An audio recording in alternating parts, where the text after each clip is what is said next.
নমস্কার বন্ধুরা।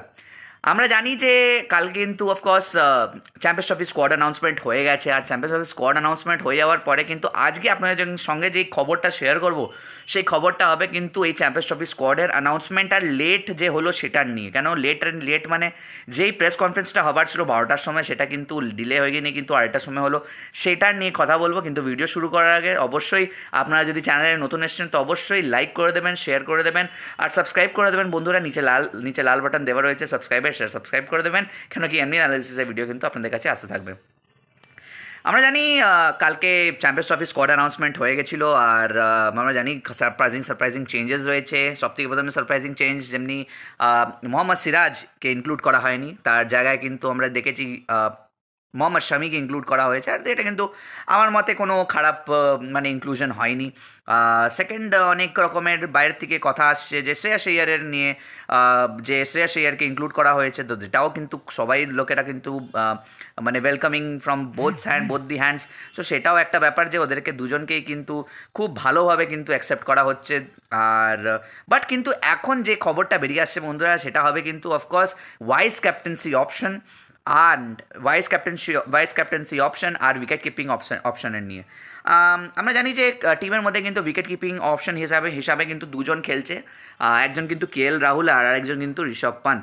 অ্যান্ড যদি সবথেকে প্রথমে যদি উইকেট কিপিং সেকশনটা নিয়ে কথা বলি, তাহলে কিন্তু উইকেট কিপিং সেকশনে কিন্তু একটা একজনকে নিয়ে কিন্তু একটা স্পার্ক তৈরি হয়েছিল বিটুইন, একটা রিফট বলতে পারি, একটা প্রবলেম বা একটা rift between the coach, player মানে ক্যাপ্টেন অ্যান্ড দি সিলেকশন কমিটির head, that is he is none other than Ajit আগারকর।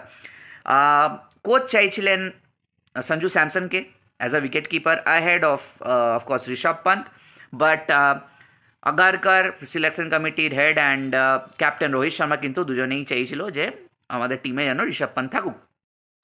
তো এটাতে আগ্রি হয়ে গেছে গৌতম গম্ভীর। তারপরে কিন্তু আগ্রি হওয়ার পরে একটা স্পার্ক বেরিয়ে আসে বাইরে, কেন সঞ্জু স্যামসনকে নেওয়া হয়নি। সঞ্জু স্যামসনের ওয়ান ডে রেকর্ড কিন্তু on a given day, on any day Rishabh পান্তের থেকে ভালো, কেন নেওয়া হয়নি। তো যেটা হয়ে গেছে সেটা হয়ে গেছে। বাট হ্যাঁ, এখানে একটা রিফট হলো যে দুজনের কথা মান্য হলো আর কোচের কথা মান্য হয়নি। তারপরে আরেকটা এখানে প্রবলেম এসেছিলো ভাইস ক্যাপ্টেন্সির অপশন নিয়ে। ভাইস ক্যাপ্টেন্সি কিন্তু কোচ গৌতম গম্ভীর চেয়েছিলেন যে ভাইস ক্যাপ্টেন বানানো হোক হার্দিক পান্ডিয়াকে। কেন কেন কেন কি উনি রিজন দিয়েছিলেন যে যখন রোহিত ছিলেন না, অ্যাবসেন্স অফ রোহিত কিন্তু উনি ভালোভাবে কিন্তু ইন্ডিয়াকে ক্যাপ্টেন্সি করিয়েছে বোথ ইন টি20s অ্যান্ড ওয়ান ডেজ। বাট সেটাতেও কিন্তু আগ্রি হননি ওরা, মানে বোথ দি পার্টিজ, মানে captain and the selection committee head Jit Agarkar, দুজনেই কিন্তু আগ্রি হননি। আর তার জন্যেই তারপরে কিন্তু আমরা আরেকটা কিন্তু রিফট দেখি, আর রিফট দেখার পরে কিন্তু ভাইস ক্যাপ্টেন্সি হিসাবে কিন্তু সারপ্রাইজিংলি আমরা শুভমান গিলকে দেখি যে ভাইস ক্যাপ্টেন বানিয়ে দেওয়া হচ্ছে বা বানিয়ে দেওয়া হয়েছে ইভেন। বাট এবার এখানে একটা কথা আছে, আমি মানে পার্সোনালি আমি এটা বলতে চাই যে লোকেরা নানা রকমের কথা বেরোচ্ছে এখান থেকে, যেমনি লবি চলছে, একটা লবি ক্রিয়েট হয়ে রয়েছে, সেই লবিটা চলছে দিস ভার্সেস দিস। মানে আমি এটা মানে বুঝতে পারি না যে আইপিএলের জিনিসটাকে আইপিএলে রাখা উচিত, ইন্ডিয়ান ক্রিকেট টিমের জিনিসটা কিন্তু ইন্ডিয়ান ক্রিকেট টিমের। কোনো দিনই কিন্তু এই একটা ডোমেস্টিক ক্রিকেট আর Indian cricket, domestic cricket in the sense IPL cricket, franchise cricket, কোনো দিনই কিন্তু ফ্র্যাঞ্চাইজি ক্রিকেট আর ইন্টারন্যাশনাল ক্রিকেট কিন্তু এক হতে পারে না। যখন এই দুটো জিনিস যখন এক হতে পারে না, তাহলে কেন এই দুটোর মানে এই যে পলিসিটা যে এ আমার টিমের হচ্ছে তো আমি একে নেবো, ও আমার টিমের হচ্ছে তো এ আমাকে নেবো, মানে যে যে ডিজার্ভিং, যে অ্যাকচুয়াল ডিজার্ভিং হচ্ছে ওই স্পটটার জন্য তাকে কিন্তু নেওয়া উচিত, যখন এটা কিন্তু ইন্ডিয়ান ক্রিকেটের যখন কোয়েশ্চেনে আসছে। এবার আমি এটাতে একটা কথা বলবো যে যত দিন এই লবিটা চলবে যে আমি আই ফেভার মুম্বাই তো আমি মুম্বাইয়ের প্লেয়ারকে ঢোকাবো, আই ফেভার কলকাতা তো আমি কলকাতার প্লেয়ারদেরকে ঢোকাবো, ইফ আই ফেভার চেন্নাই তা চেন্নাইকে, যদি ব্যাঙ্গালোর তো ব্যাঙ্গালোরে। আমরা কিন্তু এটা প্রতিবার কিন্তু দেখে এসেছি বন্ধুরা, স্টার্টিং ফ্রম কোহলির ক্যাপ্টেন্সি থেকে, কোহলিরও ক্যাপ্টেন্সিতে আমরা দেখেছিলাম যে ব্যাঙ্গালোরের প্লেয়ার্সরা অনেক আসছিল। তারপরে আমরা চেন্নাইয়ের ক্যাপ্টেন্সি, মানে যখন MS ধোনি ক্যাপ্টেন ছিল তখন আমরা দেখতাম যে চেন্নাইয়ের অনেক প্লেয়ার্স আসছিল। রোহিত শর্মা ক্যাপ্টেন হিসাবে যখন ছিলেন তখন আমরা দেখছি যে মুম্বাই ইন্ডিয়ান্সের প্লেয়ার্সরা অনেক আসছে। মানে এটা হওয়া উচিত নয়। আইদার এই তিনটে team best team of the franchise, যেটা কিন্তু আমি বলবো এক এক এক হাত তক তো আমি মেনে নেবো যে কোনো টিমই বেস্ট নয়, আইপিএলে কিন্তু প্রতিটা টিমের মধ্যে যদি বেস্ট টিমই হয় তাহলে অন্য ফ্র্যাঞ্চাইজি কেন রয়েছে, অন্য প্লেয়ার্সরা কেন খেলছে, জানে কি আরে আর আমি সিলেক্ট হলাম না, আমি আর ইন্ডিয়ান টিম খেলতে পারবো না। এমনি হয় না, এমনি হয় না। প্রতিটা টিম থেকে কিন্তু বেস্ট বেস্ট প্লেয়ারদেরকে চুজ করে নিয়ে কিন্তু ইন্ডিয়ান টিম বানে।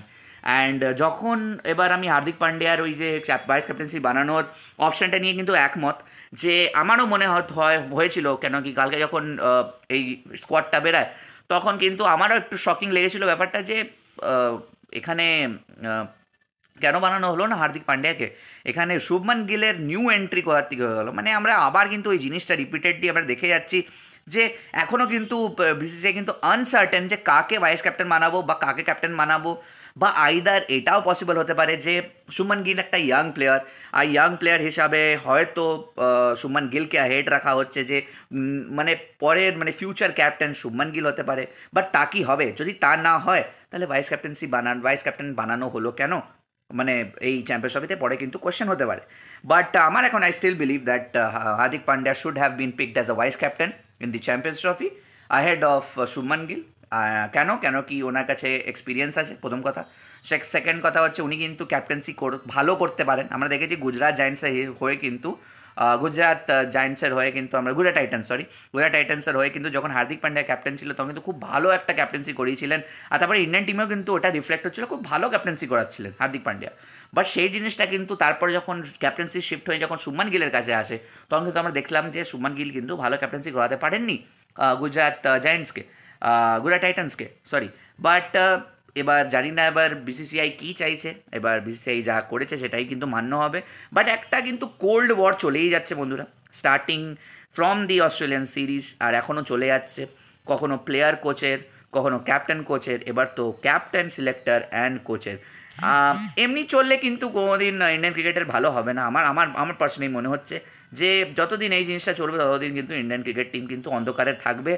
আর এটা কিন্তু তাড়াতাড়ি সলভ করা উচিত বিসিসিআই এর কমিটির, যে কেন এমনি হচ্ছে। আইদার কোচিং স্টাফকে বার করে দাও, আইদার কোচকে বার করে দাও, অর এলস ক্যাপ্টেন আর সিলেকশন কমিটির হেডকে বার করে দাও। কেন কি এমনি লবি, কোচ আসছে বলছে আমি এই প্লেয়ার্সদেরকে নেব, সিলেকশন কমিটি আর ক্যাপ্টেন বলছে না না না আমি একেই নেব, যেখানে একজন কোচেরও কিন্তু মান্য হয় ডিসিশনসগুলো, অনেক সময় কিন্তু মান্য হয়, অনেক সময় না। কোচকে যখন বানানো হয়েছে অ্যাজ আ কোচ, ওনাকে দায়িত্ব দেওয়া হয়েছে একটা ইন্ডিয়ান ক্রিকেট টিমের, তখন যখন ওই কোচ চাইছে কি আমার এই প্লেয়ারটাকে চাই, তখন কিন্তু বিসিসিআই যদি না দেয়, তারপরে যদি ভালো রেজাল্ট না করে ইন্ডিয়া, তখন কিন্তু অফকোর্স বিসিসিআই পুরো ভারতীয় লোকেরা কিন্তু দোষারোপ করবে কিন্তু অফকোর্স গৌতম গম্ভীর, কে মা কী ক্যাপ্টেন কী কোচিং করিয়েছে, এর চেয়ে ভালো তো রাহুল দ্রাবিড় ছিল।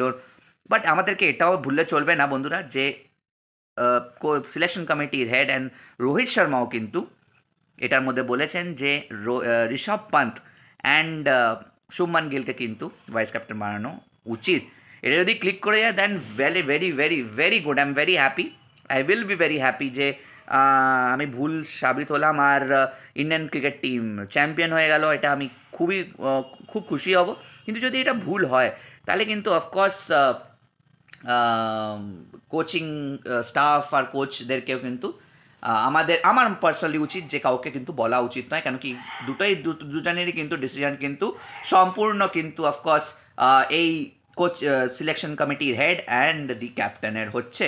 তো এই ছিল বন্ধুরা আজকের ভিডিওটা। আপনারা যদি এই ভিডিওটা ভালো লেগে থাকে তো অবশ্যই লাইক করবেন, শেয়ার করবেন আর সাবস্ক্রাইব করতে ভুলবেন না বন্ধুরা। নিচে সাবস্ক্রাইবের বাটন দেওয়া রয়েছে আর বেল নোটিফিকেশন আইকনটা টিপে দেবেন, কেন কি এমনি অ্যানালিসিসের ভিডিও কিন্তু আপনাদের কাছে আসতে থাকবে। আজকের ভিডিওটা এই পর্যন্তই বন্ধুরা, দেখা হচ্ছে আবার অন্য কোনো ভিডিওতে, ততক্ষণের জন্য ভালো থাকবেন, সুস্থ থাকবেন, নমস্কার।